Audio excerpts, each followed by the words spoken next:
segregation between bulk cargo and package form. So yung one away from, effectively segregated so that incompatible materials cannot interact dangerously in the event of an accident but may be carried in one or the same hold or compartment or for deck provided a minimum horizontal separation of 3 meters projected vertically is provided as shown in the diagram. Kita mo, third? Opo, sir. Okay, number 2. Pag 2 ang nakita mo doon sa segregation table, ano ang sinasabi? In different hold. So, ang nag-segregate nito ay deck or bulkhead provided that the deck is resistance to fire in liquid. Now, sa 3. Sa 3 is separated by a complete compartment or hold from. Means either a vertical or horizontal. Pwedeng pataas, pwedeng pababa.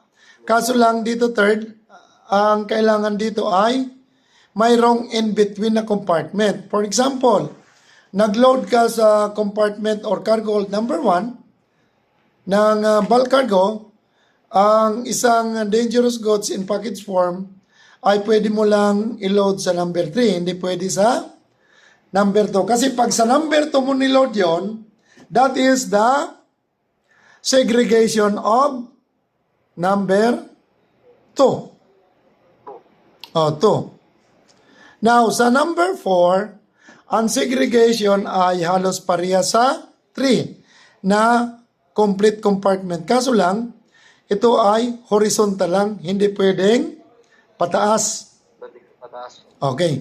Now, sa X naman, pag X, kailangan mong i-double check or tingnan yung list of dangerous goods doon sa IMDG code or the individual schedule sa IMSBS code. Klaro, third? Para po, sir. O, pag X. Yun pag X. So, ito yung sinasabi ko sa yung segregation table. So, exercise tayo third, no? Dito kasi, sa segregation table, halimbawa, yung nasa taas kasi yan yung class ng package form. Yung sa right side or left side, yan yung classes ng dangerous goods and package and bulk form. Now, kung maglo-load ka ng 4.1 ng package form at saka 5.1 ang bulk cargo, anong klaseng segregation ang gagawin mo? 4.1. 4.1 at saka 5.2. So, ang gagawin mo dyan, third, ay gagawa ka ng or magpo-project ka ng imaginary line, projecting an imaginary line along the column ng 4.1 pababa. Yan, nakikita mo yung cursor ko. Now, galing naman doon sa 5.1, magpo-project ka ng imaginary line to the right along with the... Kung ano man yung intersection na yon, yon ang segregation na gagawin mo. Ano nakita mo? Sir. 1, sir. 1. O, 1. Ano ibig sabihin ng 1? Is segregated. Ano? At least. Ano? 3 meters, sir. Away. Okay. Ibig sabihin, pwede mong ikarga sa isang bodega na may Hindi ka po, sir. may distansya na May design. 3 meters minimum. Projected vertically ang pagkuha ng distance. Okay, so wala nang problema nito third, ano? Opo, sir. Kasi ito third, yung explanation ng 1, 2, 3, 4x ay nakadikit naman yan magkatabi. Tapos itong table. Just in case na masakay ka sa karamihan kasi nagkakargang ganito ay itong mga general cargo. Cargo po, sir. Oo. Cargo po, sir. Okay. So, wala nang problema. Doon na tayo sa sunod. Ito naman ay segregation ng parehas bulk cargo. Yan. Iyan yung illustration. So dito, third, sa segregation ng same bulk cargo, ang ginagawa lang doon, ina-apply lang ay 2 and 3. Kasi yung 1, di pwede kasi maghahalo. Opo, sir. Yung 4 naman, Ito cargo holder. yung 4 naman, nandiyan na sa 3. Di ba? Okay. Opo, sir. Pares yan. Vertically or horizontally. Now, sa X, titingnan mo yung schedule of,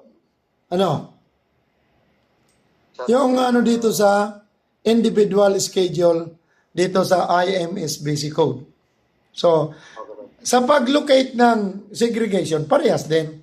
So, dito mapapansin mo, parehas na class pero may nakalagay X kasi syempre magkaiba man na cargo yan. Ang kaparehas lang, ang magkaparehas lang sila ay ang hazard. So, using the segregation table, okay na sa'yo, wala nang problema. Opo, sir. I-tricycle lang po, sir. Para makita yung mga, sir.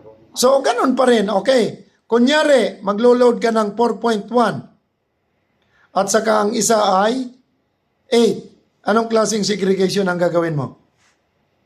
4.1, sir, at saka A. Under siya sa ako, sir. Parehas kasi yan, Parehas kasi yan solid bulk cargo, hindi package form. Parehas buhos. Yung taas at saka sa left side, yan ang class. Dito sa left side, sir. Ganun din. Pababa at saka pahalang. So, 4.3 at saka 8.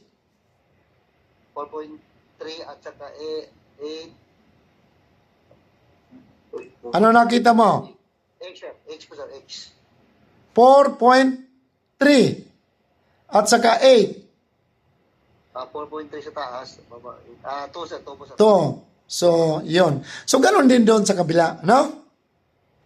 Basta pag X, titingnan mo yung individualista IMS Basic Code. So, wala na tayong problema dito sa pag gamit ng segregation table.